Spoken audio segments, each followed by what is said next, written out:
La marche correspond à un besoin complémentaire à celui des transports en commun ou à celui du vélo ou à celui encore de la voiture. Et ce qui est intéressant dans cette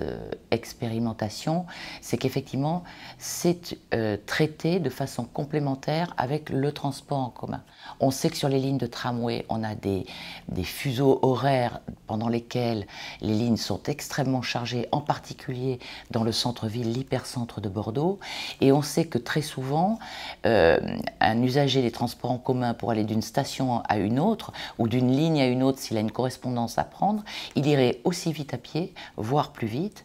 et qu'en plus ça lui permettrait de passer par des circuits ou des itinéraires qui lui sont inconnus et qui sont des circuits que l'on peut, nous villes, accompagner dans la mesure où on peut les apaiser, dans la mesure où on peut les aménager à terme pour que ce soit des circuits agréables pour le piéton. Oui, je pense qu'il faudra qu'on ait une réflexion sur un prolongement de cette expérimentation, ou en tout cas sur la façon dont on peut continuer à inciter de cette façon-là ou d'une autre les Bordelais à,